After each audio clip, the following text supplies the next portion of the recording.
अस्सलाम वालेकुम बच्चों, hope you all are fine, you all are doing great in your life. उम्मीद है आप सब लोग बखैर आफियत होंगे। सर ज़रा कमेंट्स चालू कर दीजिएगा। वालेकुम अस्सलाम मरियम फरगंदा, वालेकुम अस्सलाम। लें जी बच्चों, आज हमारी डिस्कशन चलेगी that will be on chapter number 9।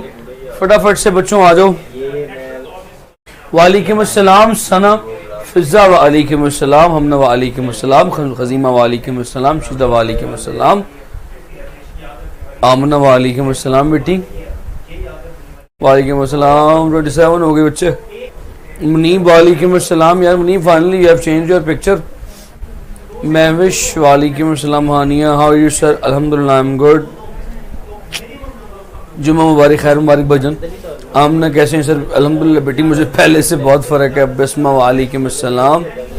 ले भाई 39 हो गए, 2-1 मिनट और वेट कर लेते हैं। वजीमा ओके। वजीमा आपने कोई कमेंट भी किया था कल, रिव्यू किया था, मुझे भूल गया, मैंने डिस्कस करना था।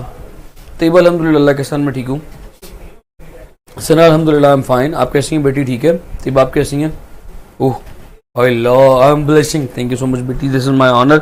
मजाक के अलावा दिस इज़ माई ऑनर, ये मेरे लिए बाइस से फ़ख्र है। अल्लाह पाक मेरे।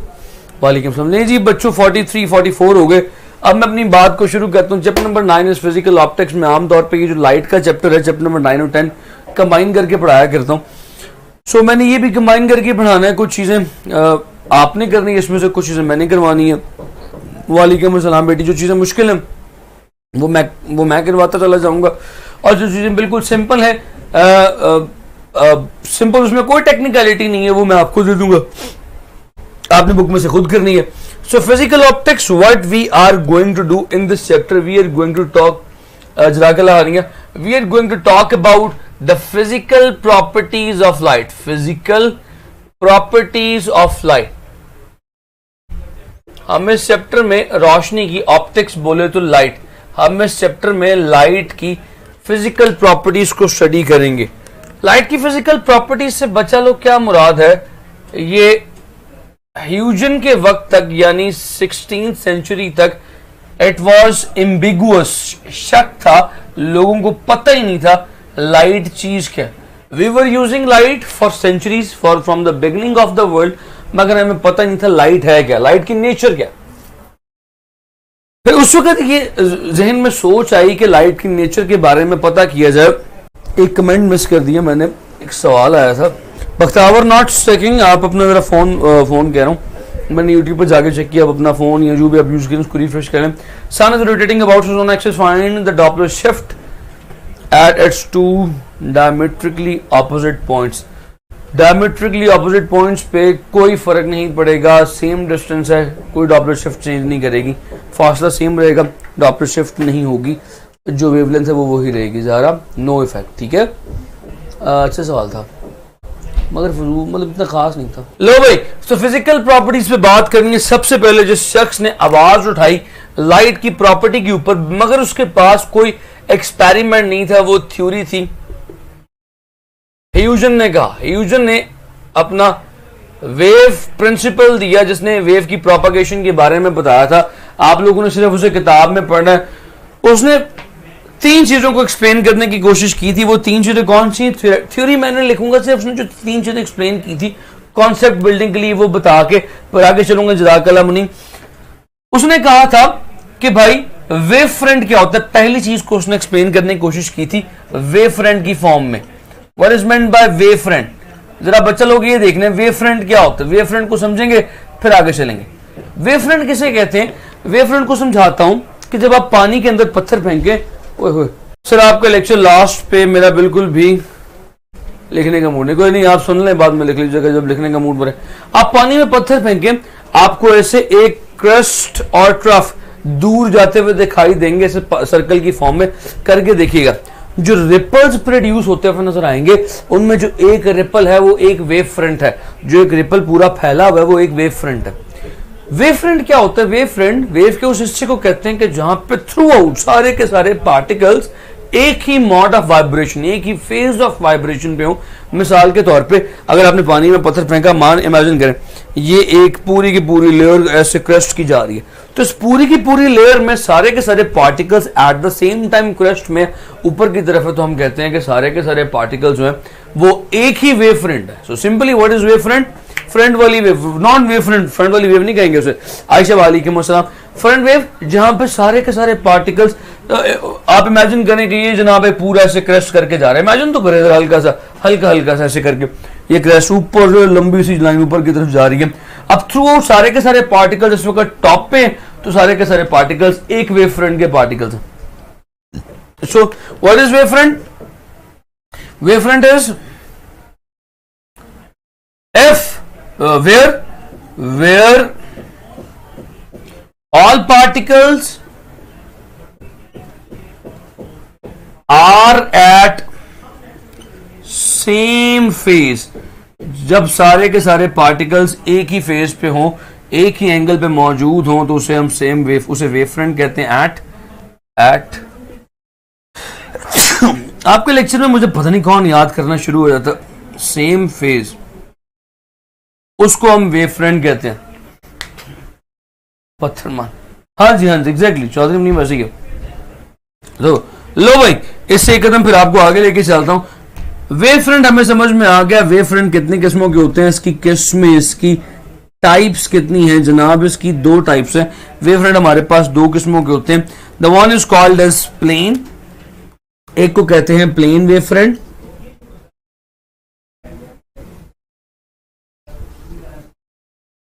और एक को कहते हैं स्फेरिकल। दोनों को हल्का हल्का एक्सप्लेन करूंगा। ये जो हल्की हल्की एक्सप्लेनेशन है, स्फेरिकल, प्लेन वेव फ्रंट और स्फेरिकल क्या होता है, पहले स्फेरिकल के ऊपर बात करता हूं। मान लीजिए कि आपने वो जो पानी में पत्थर फेंका, यार बैटरी खत्म हो गई है, बस एक मिनट हरिएगा।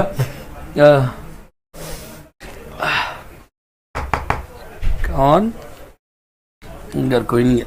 अच्छा जी, पानी में पत्थर फेंका, वो जो वेव्स प्रोड्यूस हो रही हैं वजन बैटरी, वो जो पानी में वेव्स प्रोड्यूस हो रही हैं वो ऐसे गोल गोल हर डायरेक्शन में, हर तरफ जा रही हैं। सो वो जो वेव्स गोल गोल स्फेरिकल फॉर्म में हर तरफ चली जा रही हैं, उन्हें स्फेरिकल वेव फ्रंट कहते हैं। So spherical waves are round in nature.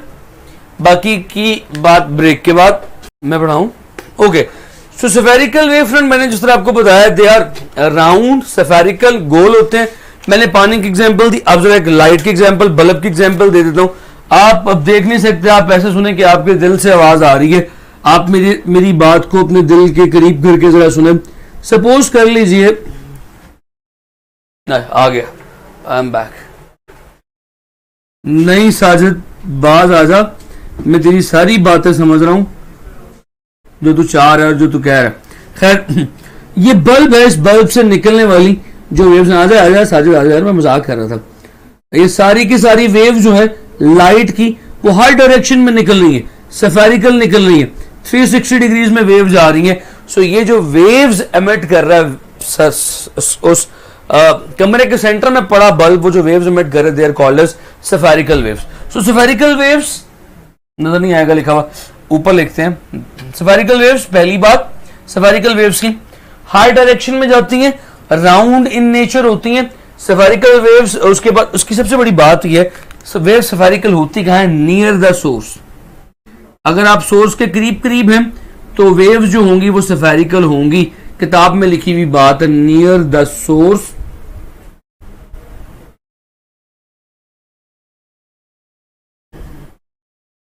अगर तो आप सोर्स के करीब करीब है, उस वक्त जो वेव्स मौजूद होंगी they will be called as spherical waves.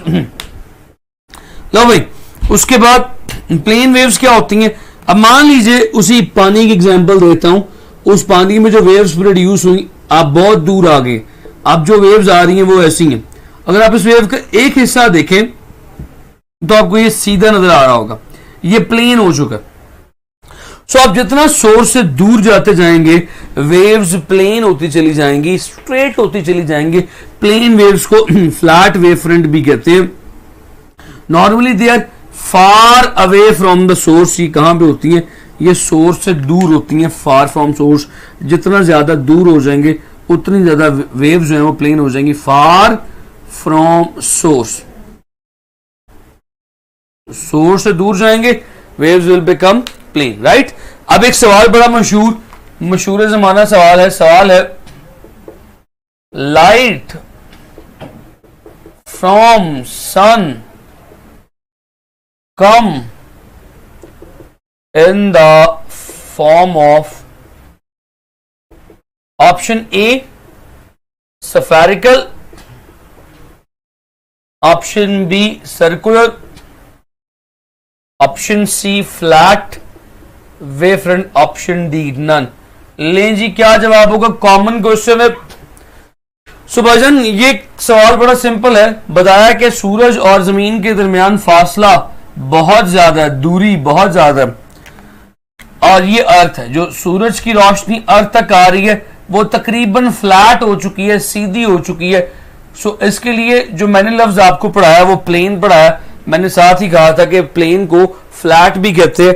तो भाईजान जो सही जवाब है वो सी है। नन लगा देंगे तो गलत हो जाएगा। अगर आपके ज़हन में प्लेन भी जवाब है और आपने नन लगा दिया फ्लैट देखते हुए तो आपका जवाब गलत हो गया। सायरा तैयबा गलत हो गया। तैयबा ने दिया था ना शायद फ्लैट, प्लेन शायद तैयबा ने बोला था। जी जी बिल्कुल, शाबाश भाई। उसके बाद आगे लेके चलता हूं थोड़ा सा आपको। इंटरफेरेंस पे बात करते हैं। हाँ इंटरफेरेंस पे बात करनी है। इंटरफेरेंस क्या होती है? बच्चा लोग छोटे होते हमने इंटरफेरेंस के बारे में थोड़ी सी डिटेल पढ़ी थी, चैप्टर नंबर 8।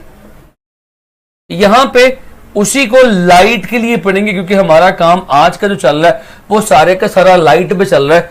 हमने चैप्टर नंबर 8 में याद होगा कहा था इंटरफेरेंस तब होगी जब लाइट की डायरेक्शन सेम हो, एक बात। दूसरी बात लाइट की फ्रीक्वेंसी सेम हो। इन्हीं दोनों बातों को लाइट के लिए कन्वर्ट कर लेना, लाइट के लिए ढाल लेना। मैंने तो प्लेन नहीं किया। ओके सही बात, ठीक है।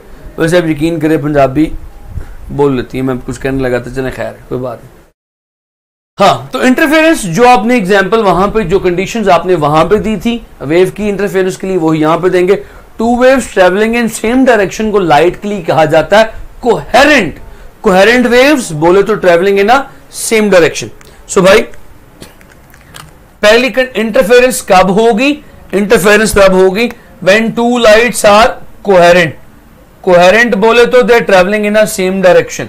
और दूसरी बात आपने कही थी कि they must have same frequency. इसे लाइट के लिए कहा जाता है the waves must be monochromatic.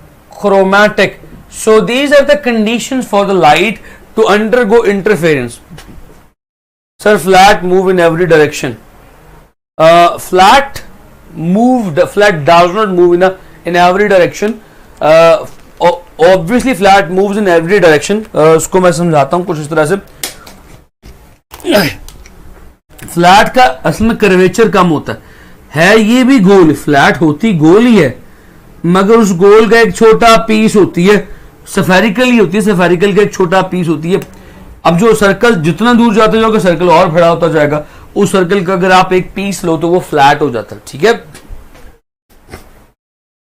Flat का कर्वेचर कम हो जाता है, कर्व कम हो जाता है, जबकि सर्कुलर में कर्व ज्यादा होता है। बैटरी खत्म थी गई है। ओ कोमल वो तो बड़ी परसों की खत्म हो गई, हमने बदल भी दिया। आप बहुत स्लो है कोमल, तुम्हारा साबुन स्लो है क्या? सो कोहेरेंट क्या होता है बच्चा लोग? कोहेरेंट बोले तो सेम डायरेक्शन, ऐसी दो वेव्स जो कि सेम डायरेक्शन में ट्रेवल कर रही हैं उसे कोहेरेंट कहते हैं, जिनका सोर्स एक ही है। आपकी किताब में बात सोर्स की हुई, मैं समझाने के लिए कह रहा हूं, यानी कि जो सेम डायरेक्शन में जा रही है। मोनोक्रोमैटिक्स है ना, एक मिनट, मोनो बोले तो वन, क्रोमैटिक बोले तो कलर, यानी कि सेम कलर की लाइट्स, सेम कलर की लाइट इंटरफेरेंस करेंगी। जैसे आपने वहां पे कहा था ना सेम फ्रीक्वेंसी, तो फ्रीक्वेंसी अगर सेम है तो वेवलेंथ भी सेम होगी, अगर वेवलेंथ सेम है तो कलर भी सेम होगा। मोनोक्रोमैटिक बोले तो सेम कलर। सो अगर ये दो बातें हैं, दो लाइट की वेव सेम डायरेक्शन में जा रही हैं, अगर उनका रंग भी सेम है तो ही इंटरफेरेंस होगी, वरना इंटरफेरेंस निश्चित। सर जी हुन असी थक गए। हाँ थक गए आप, मैं क्या कह सकता हूँ। और जवानों अभी से थक गए हो, बड़े हो गए, की करोगे। वैसे जवानों से याद आया, कुछ अर्सा पहले ना मैं ऐसी नॉर्दर्न एरिया पे गया, मतलब मैं मरी से आगे कहीं जा रहा था, तो मेरे मरी का स्टे था एक दिन का। तो जो लोग नॉर्दर्न एरियाज में रहते हैं उनको पता होगा, वहाँ पे जो लोग पठान हैं ख़ासतौर पर, स्पेशली पख्तून हैं यार, बड़े टफ हैं, यकीन कीजिए। मुझे थकने से याद आया, एक बाबा जी थे, उनकी उम्र को 80 साल हो गई, 80 ईयर्स के बाबा जी, पठान थे।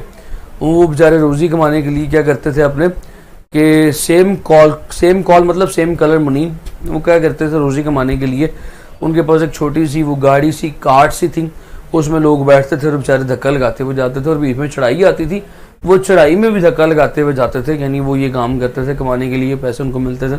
अंदाज़ा करें, मेरी एक दफ़ा हो गई थी जनाब बाइक पंचर, मुझे थोड़ा सा चलाना पड़ा था, उसे ऐसे ही धक्का लगा के तो मैं तकरीबन फौत होने वाला हो गया था। So they are tough, they are pretty tough. Net problem sir, just Komal just restart your net बेटी। सो इंटरफेरेंस की बात हमें समझ में आ गई। लो भाई, एक सवाल आ गया, बख्तावर आए थे होवेगा, क्या होगा? एवरी ते Imran Khan tit too much यार। अच्छा, एक सवाल आ गया, तुसी मैंने भी चित्र पाओगे, सवाल करो। सवाल आ गया जी, सवाल है, मेरा ध्यान कहीं और चला गया। सवाल है जी, question is blue colour of sky is due to I am not Pathan. Okay, मैंने आपको कब कहा? Blue colour of the sky is due to, हमारे आसमान का रंग नीला क्यों होता है, अंबर नीला क्यों होता है? इंटरफेरेंस, ये बड़ा कॉमन क्वेश्चन है, 6ठी 7वीं क्लास में करवाया जाता। Scattering, diffraction, none. लो भाई,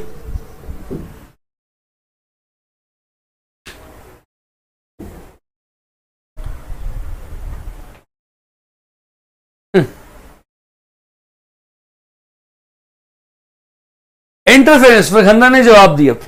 फरखंदा कितना अच्छा बच्चा, देखो यार, अपने काम से काम टिका के काम कर। हबीबा अक्लमंद हो गई है। हबीबा आजकल कौन से बादाम खा रही हैं बेटिया?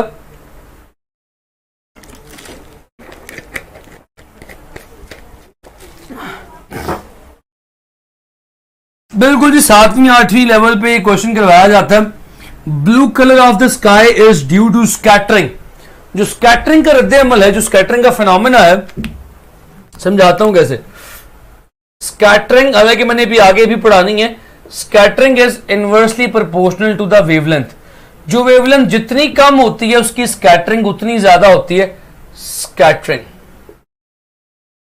अब विजिबल में हम ब्लू को शॉर्टेस्ट एज अ स्टैंडर्ड मानते हैं। आप कहेंगे इंडिगो या वॉलेट शॉर्टेस्ट है, तो भाई शॉर्टेस्ट वही है, लेकिन वो आंख में तकलीफ के बगैर देखा नहीं जा सकता। ये जो पर्पल कलर है, ये जिस तरह जो मैंने इंडिगो तकरीबन पहना हुआ, ये आंख को तकलीफ देता है, ये आंख पे इजी नहीं है, यानी आंखों के लिए गुड नहीं, हेल्दी नहीं है। सो आंखों के लिए जो हेल्दी कलर है, जो पीस कलर है, that is red. So red is thought to be the shortest wave, red नहीं, blue is thought to be the shortest wavelength. अब होता क्या है, जो आसमान से रोशनी आ रही है वो सफेद है, 7 रंगों का मिक्सचर है। रेड ब्लू सबसे ज्यादा स्कैटर करती है, क्योंकि ब्लू की जो वेवलेंथ है सबसे कम, स्कैटरिंग सबसे ज्यादा। स्कैटरिंग बोले तो जो हवा में मौजूद डस्ट पार्टिकल्स हैं, एयर मॉलिक्यूल्स हैं और वाटर वेपर्स हैं, उनसे टकरा के बिखर जाती है। ऐसे ब्लू सबसे ज्यादा बिखरती है, सबसे ज्यादा स्कैटर होती है। That's why we will say, हाँ जी, that's why we will say that कि जो स्कैटरिंग है उसकी वजह से हमारा अंबर, हमारा आसमान जो है वो नीला दिखाई देता है। इसी तरह का एक और सवाल पेश खदमत है।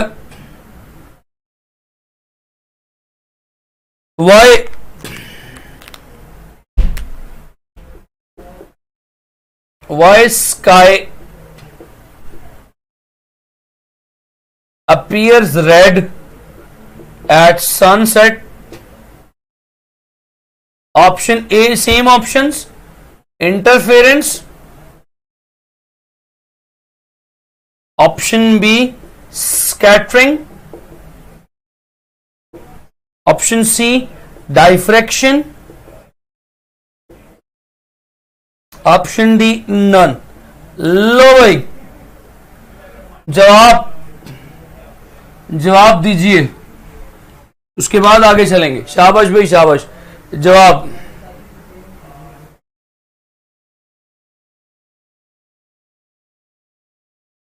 ओ ये क्या बोली जा रहा है?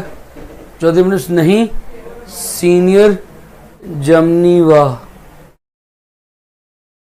मुझे समझ नहीं मुझे। हाँ जी, बख्तावर कहती हैं नीला अंबर को ही देख लेते हैं फिर। जी जी, लो भाई शाबाश। डायफ्रैक्शन सी कहती हैं इलिसा, हफ्सा कहती हैं ए। मजे की बात यह सनसेट पे यानी शाम के टाइम जब सूरज गरूब होने वाला होता है उस वक्त भी स्कैटरिंग की वजह से ब्लू आता है और रेड नजर आता है। तो वजह क्या है? एक दफा ब्लू नजर आ रहा है वो भी स्कैटरिंग की वजह से, रेड नजर आ रहा है वो भी स्कैटरिंग की वजह से। ये माजरा क्या है भाई? हमको लगता है पागल बनाया जा रहा है यहाँ पे, तो पागल नहीं बनाया जा रहा। इसका सोल्यूशन मैं आपको बताता हूं। सनसेट के टाइम पे मान लीजिए कि ये सन है, सन मैं बाद में ड्रॉ करता हूं। लेट्स से ये अर्थ है, अगर इस जगह पे सन, ये हमारी अर्थ की एटमॉस्फेयर है, अर्थ की एटमॉस्फेयर। सो मान लीजिए कि ये आपका शहर है, ये आपका सिटी है जो मैंने डब्बा ड्रॉ किया, और यहां पे सनसेट होना। यहां पे सनसेट कब होगा? जब सूरज यहां पे कहीं पे हो, तो लाइट यहां से आपके इलाके में ट्रेवल करती हुई दाखिल होगी, लाइक दिस, कुछ इस तरह। सो भाई यार, अगर बिल्कुल ऊपर होती तो लाइट को कम एरिया ट्रेवल करना पड़ता। सनसेट के तौर पे, सनसेट के टाइम पे light has to travel more distance in the atmosphere. Sunset के टाइम पे लाइट को एटमोस्फेयर में ज्यादा फासला तय करना पड़ता है। स्कैटरिंग होती है, स्कैटरिंग इतनी ज्यादा हो जाती है कि ब्लू और छोटी वेवलेंथ जितनी भी है वो मुकम्मल तौर पे खत्म हो जाती हैं, बिल्कुल खत्म हो जाती हैं। सिर्फ एक ही वेवलेंथ बचती है, रेड। वो रेड बचती है तो लिहाजा हमें आसमान लाल नजर आना शुरू हो जाता है। ठीक है,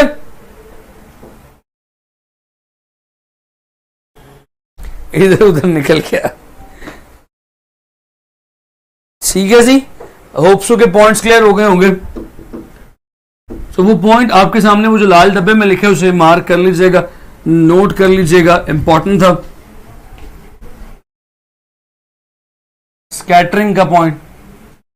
एक और बड़ा मजे का पॉइंट है, वो भी जरा देखिएगा कि अच्छा एमसीक्यू है, ये भी बच्चों के लेवल के क्वेश्चन है।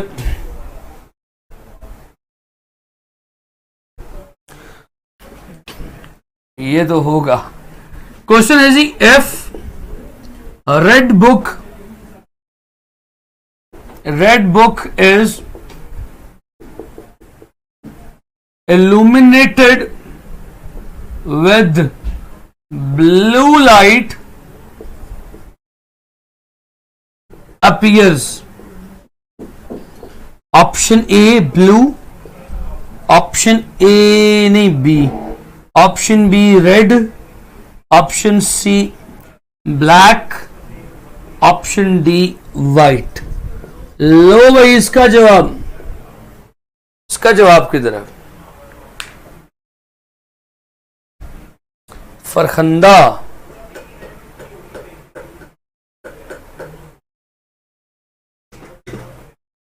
शाबाश।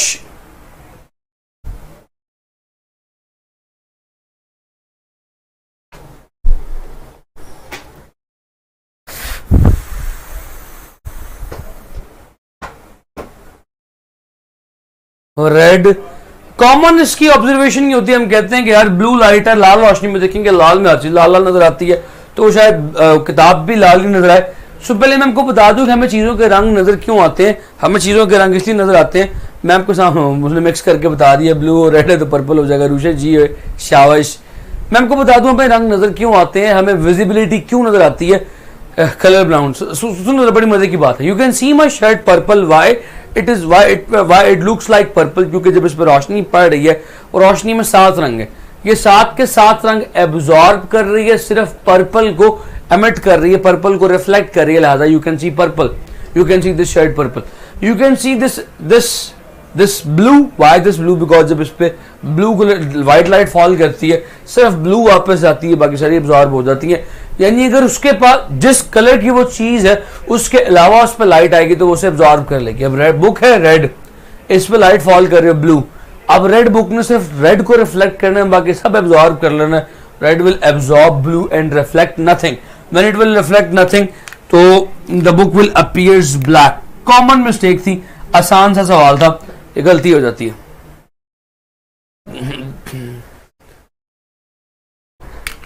हाँ सर मुझे कलर ब्लाइंडनेस हो गया। मैं बेटा बड़ा कुछ हो गया, बताऊंगा मैं। मुताहिर सर आप भी ब्लू नजर आ रहे हैं। बेटा आपकी स्क्रीन खराब है, स्क्रीन चेंज करें, अपनी कंप्यूटर चेंज करें, या फोन आपको गिरा है तो उसकी स्क्रीन का मसला आ गया, मेरा ख्याल है ये वजह हो सकती है। लो भाई यहां तक कोई सवाल तो नहीं, सिंपल सी बात के सवाल होना भी नहीं चाहिए यार। अब मैं आगे बात करने लगा हूं something important, something very important I am gonna discuss from now. यहां पे करते हैं। The next thing that I am going to discuss is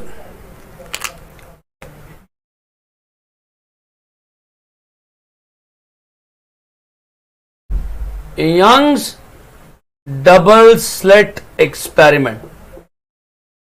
young was the first person जिसने साबित किया था कि लाइट एक वेव है। ह्यूजेंस ने थ्योरी दी थी, उसके पास कोई एक्सपेरिमेंट नहीं था, उसको एक्सपेरिमेंट समझ में नहीं आया क्या किया जाए। सर इसे रिपीट कर देता हूं।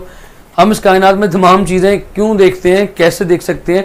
क्योंकि जो उन पर लाइट फॉल की जाती है वाइट, वो 7 रंगों का मुरक्कब होती है, सारी एब्जॉर्ब कर लेते हैं। जिस रंग की वो चीज होती है सिर्फ वही एमिट करती है, रिफ्लेक्ट करती है। तो बच्चों देखिए मिसाल के तौर पे ये मैंने वॉलेट शर्ट पहनी हुई है ज़हरा और अफसा, ये वॉलेट कलर की मुझे क्यों नजर आ रही? क्योंकि जब इस पर लाइट फॉल करेगी तो व्हाइट लाइट सारी की सारी एब्जॉर्ब हो जाएगी। व्हाइट लाइट का सिर्फ एक कंपोनेंट जो है वॉलेट, वो रिफ्लेक्ट होगा, लिहाजा मुझे ये वॉलेट नजर आएगी। तो जिस रंग की जो चीज होती है सिर्फ उसी को रिफ्लेक्ट करती है, बाकी तमाम वेवलेंथ्स एब्जॉर्ब कर जाती है। इसकी एग्जांपल देता हूं, अगर रेड बुक है, रेड बुक ने सिर्फ रेड वेवलेंथ को रिफ्लेक्ट करना है, बाकी सब कुछ एब्जॉर्ब करना है। अब जब रेड बुक पे ब्लू लाइट फॉल करवा रहे हो, ब्लू तो एब्जॉर्ब हो जाएगी। जब ब्लू भी एब्जॉर्ब हो जाएगी तो रिफ्लेक्ट कुछ भी नहीं होगी। जब कुछ भी रिफ्लेक्ट नहीं होगी इसका मतलब क्या है? वो ब्लैक नजर आएगी। सो भाई Y D S C Young double slit experiment.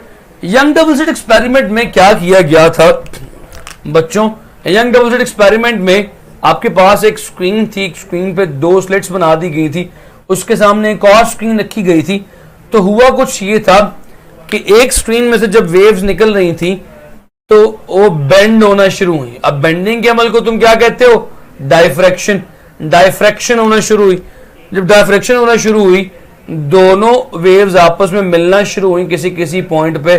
तो जिस पॉइंट पे वो मिलना शुरू हुई, अब देखो जा भी एक ही डायरेक्शन में रही है, कलर भी एक ही है। जब मिलना शुरू हुई तो मिलने के अमल को इंटरफेरेंस कहते हैं। लिहाजा यहां पे एक पैटर्न बनना शुरू हो गया, कहीं पे डार्कनेस और कहीं पे ब्राइटनेस।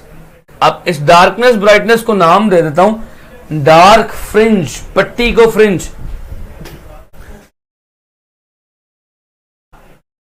मोहम्मद साजिद के सर रेड तो रिफ्लेक्ट होनी चाहिए। भजन मोहम्मद साजिद, हमने सिर्फ फॉल ही ब्लू लाइट करवाई है, बुक रेड है, सिर्फ फॉल ही ब्लू लाइट करवाई है और कोई नहीं है उसमें, सिर्फ एक ही कंपोनेंट है ब्लू। तो ब्लू एब्जॉर्ब हो जाएगा और जो रेड है कुछ बचेगा ही नहीं। तो रेड रिफ्लेक्ट कैसे होगी? फॉल ही ब्लू करवाई है, कुछ बचेगा ही नहीं रिफ्लेक्ट होने के लिए। इसका मतलब है वो आपको ब्लैक नजर आएगी।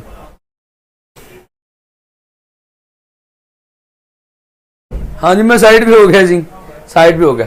सो भाईजान ये जो डार्क और ब्राइट पैच बन रहे हैं, टुकड़े हिस्से बन रहे हैं, इन्हें फ्रिंजेस बोला जाता है। अब ये फ्रिंजेस किस पे डिपेंड करते हैं? ये पाथ डिफरेंस पे डिपेंड करते हैं। तो चाचा जान जरा पाथ डिफरेंस के मामले को समझिएगा गौर और शोर से। आपके पास एक स्लिट है ए, एक स्लिट है बी। एक स्लिट से जो वेव निकल रही है वो इस लेट से इस पॉइंट पे पहली फ्रिंज बन रही है। जो भी फ्रिंज बननी है, ब्राइट हो चाहे डार्क हो, मुझे नहीं पता, मैंने रैंडमली डार्क बना दी, लेकिन मुझे नहीं पता क्या बननी है। जो भी हाँ जी हाँ जी, सारी जैसी। अगर व्हाइट करेंगे तो सिर्फ, तो व्हाइट में क्योंकि रेड भी है लिहाजा रेड रिफ्लेक्ट होगी। आपने फॉल ही ब्लू करवाई थी यहाँ पे, तो भाईजान जब फॉल ही ब्लू करवाई थी तो रेड रिफ्लेक्ट कैसे होगी? रेड रिफ्लेक्ट नहीं होगी, आपको चीज काली नजर आएगी। अच्छा, अब एक इस फ्रिंज से रोशनी की ऐसे करके देखें ना, शुआ जा रही है। एक यहां से लाइट की वेव निकलेगी, इस पॉइंट पी तक आएगी, और एक इस पॉइंट से, एक इस स्लिट से वेव निकलेगी, पॉइंट पी तक आएगी।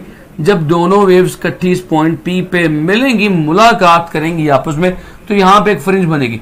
अब वो फ्रिंज डार्क भी हो सकती है, ब्राइट भी हो सकती है, वहां पे कंस्ट्रक्टिव इंटरफेरेंस भी हो सकता है, डिस्ट्रक्टिव इंटरफेरेंस भी हो सकता है। सवाल ये पैदा होता है कि वहां पे कंस्ट्रक्टिव इंटरफेरेंस हो गए, डिस्ट्रक्टिव। तो भाई ये सवाल का जवाब देगा हमें पाथ डिफरेंस, क्योंकि मैं आपको पाथ डिफरेंस इंटरफेरेंस में पढ़ा चुका हूं। पाथ डिफरेंस क्या होगा? आप ए से यहां पे बी, पी पे, हाँ the point P,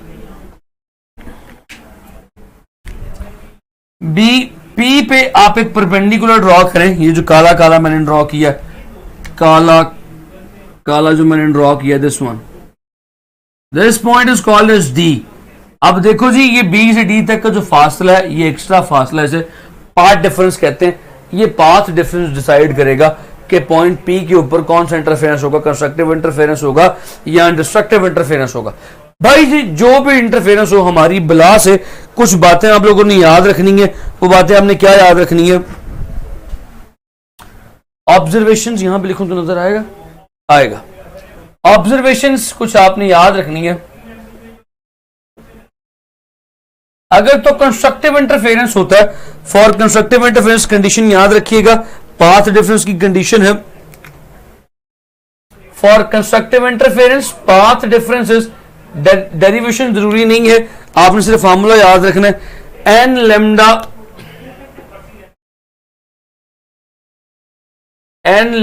L by D.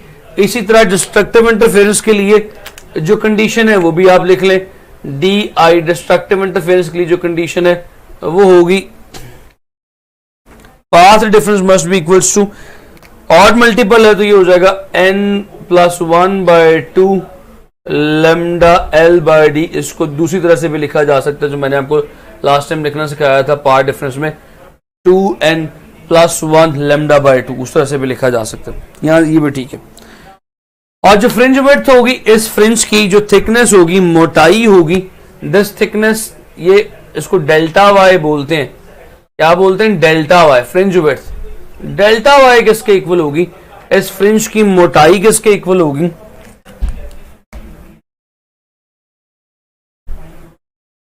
ऐसे फ्रिंज विड्थ बोलते हैं, मैं यहां पे लिखता हूं फ्रिंज विड्थ। फ्रिंज विड्थ किसके इक्वल होगी जी? जरा वो भी देख लीजिएगा। Fringe width delta y will be equal to, हमने रिलेशन प्रूव किया था सर, ये बोरिंग टॉपिक है। Delta y is equal to lambda l over d. ये फ्रिंज विड्थ का फॉर्मूला, ये फॉर्मूला जरा देख लीजिएगा जी। आपी तैयबा काकी देखते जा सारा चैप्टर ही एड दवा, मतलब एदा वाह, शायद ये कहना चाह रही हैं, यानी कि कुछ सारा चैप्टर ही ऐसे ही है। Fringe spacing, fringe width, exactly. So भाईजान ये वो सब सवालों की बारिश होने लगी है, अब कॉन्सेप्ट्स आने लगे। अब आप लोगों ने जरा सीट बेल्ट बांध लेनी है, कमरे कस लेनी है अपनी, क्योंकि अब सवाल पूछने लगा हूं। Delta y is equal to lambda l by d. पहला सवाल सौखा यार, देखो पता बात क्या है बच्चों, जो मैंने बेसिक्स आपकी भी बनवाई है ना, चैप्टर नंबर, कैमरा कुर्सी जाके लगी, चैप्टर नंबर 8 में और चैप्टर नंबर 9 में जो मैंने आपकी बेसिक्स बनवाई है वेव मोशन पे, वो सारी की सारी बेसिक्स को मैंने आपके यहां पे चेक करना है, यहां पे टेस्ट करना है। तो भाईजान जरा गौर से देखिएगा। पहला सवाल है, if red light in YD SE is replaced by blue, तो नई वेवलेंथ क्या होगी? ओह, नई फ्रिंज विड्थ क्या होगी? Option A increase, option B decrease, option C same, option D कर लीजिए नन। स्टक यार, वीडियो में जरा देखो स्टक हो रही है कि नहीं हो रही। बेटी स्टक कोमल नहीं हो रही, बिल्कुल भी स्टक नहीं हो रही। आपका ना वो है, नेट का इशू है। आप अपने नेट को कोशिश करें कि रिफ्रेश करें आपके। ओके है यार, बिल्कुल सही चल रही है, स्मूथ चल रही है, मस्त। डिग्री, शाबाश भी शाबाश, गुड, शाबाश भी शाबाश। सो यहां पे यू कैन सी है डेल्टा वाई जो है that is directly proportional to lambda. जब आप रेड की बजाय ब्लू लाइट इस्तेमाल करेंगे, इसका मतलब है आप वेवलेंथ कम कर रहे हैं, डेल्टा वाई कम हो जाएगा। शाबाश, everyone is good, everyone is good. Question is over, question is good, ठीक हो गया, सामने ठीक जवाब दिए, शाबाश भाई। अब तो हल्का सा मुश्किल सवाल पूछता हूं, फिर बेसिक्स बनवा दी हुई है, सिर्फ आपने अप्लाई करना है। सवाल है जी, if YDSE is performed underwater,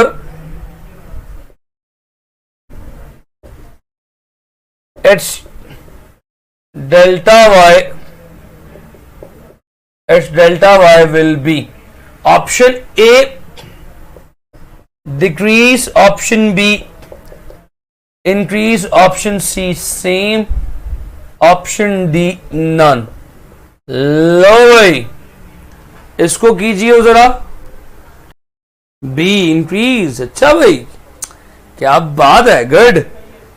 अनीबा शाबाश। मुताहिर, आज मुताहिर को मतलब मुताहिर तुम कैसे उठ गए आज, कोमे से निकल आए हो तुम। मुताहिर तुम आगे पीछे गायब थे यार, तुम आगे पीछे नजर नहीं थे आते, आज हैं। शाबाश यार, आज क्लास लिया करो भाई। तुम कभी मैं तुम्हारा नाम भी लेके जिक्र करता हूँ तुम्हारा, तो मुझे तब भी नजर नहीं आते। Be increase, everyone is giving the answer increase.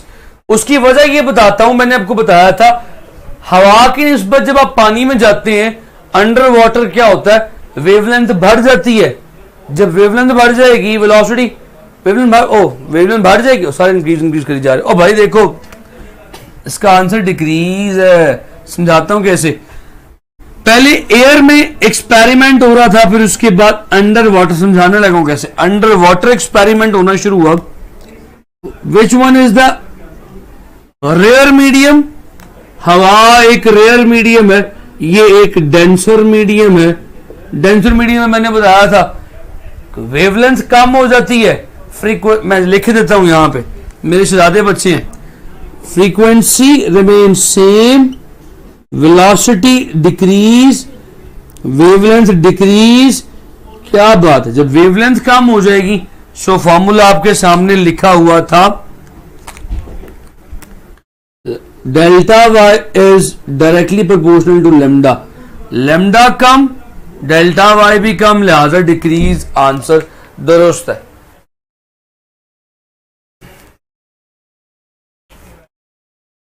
शुक्र है यार, ठीक हो गया बच्चा लोग, पॉइंट समझ में आया? ज़हरा, आज सैयदा किधर है? सैयदा फातिमा, मरियम फातिमा, यस। आप किधर हैं बेटी? I can't see any of your comment.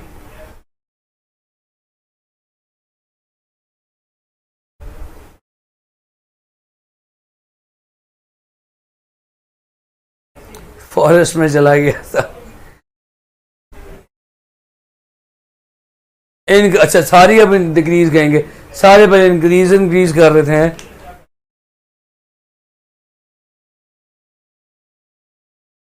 ओ गुजारा भी कहती है, समझ में आ गया। लो भाई, फिर आ गया एक थोड़ा सा टफ क्वेश्चन। बस ये सवाल और उसके बाद एक सवाल और, फिर उसके बाद खत्म। सवाल है, delta y in air is 1.33 millimetre.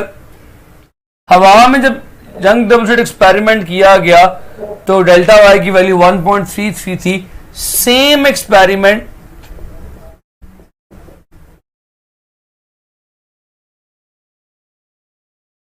Is done under water, delta y dash क्या होगा? Option A 0.5 millimetre, option B 1 millimetre, option C 1.3 millimetre, option 3 कर लो, ऑप्शन डी कर लो 1.5 मिलीमीटर।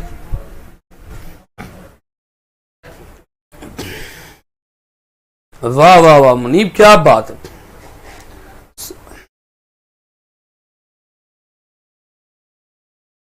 लो भाई इसका जवाब दीजिए। ये सीनियर वाला क्या मामला है यार, ये मुझे भी तो बताओ जरा।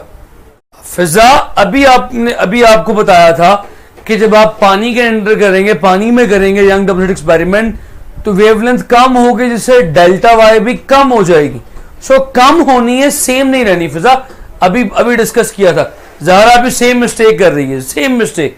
अभी पिछले सवाल में बताया था पानी के नीचे, और ज़ाहरा खुदा का वास्ता थोड़ी सी कॉमन सेंस इस्तेमाल कर लो मेरा पुत्र। अंडर वाटर अभी पिछले सवाल में किया था कि under water delta y will decrease.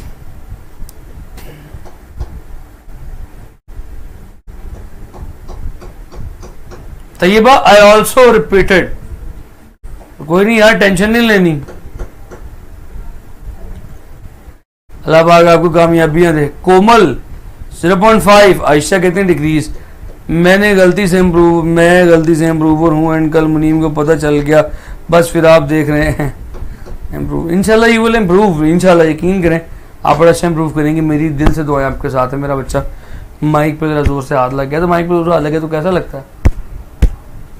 अच्छी आवाज आती होगी ना। 1 मिलीमीटर। अब्दुल हादी शाबाश, अब्दुल मजा आया यार, तुम आप पार्टिसिपेट करना शुरू हुए हो। शीज आई एम ऑल्सो रिपीटर, क्या बात है। सो भाईजान जरा देखिएगा, इसका फॉर्मूला मैंने आपको बताया नहीं, आप जवाब दे ही नहीं सकते। डेल्टा वाई डैश यानी नई स्लिट स्पेस या नई fringe spacing is equals to delta y यानी पुरानी fringe spacing divided by refractive index.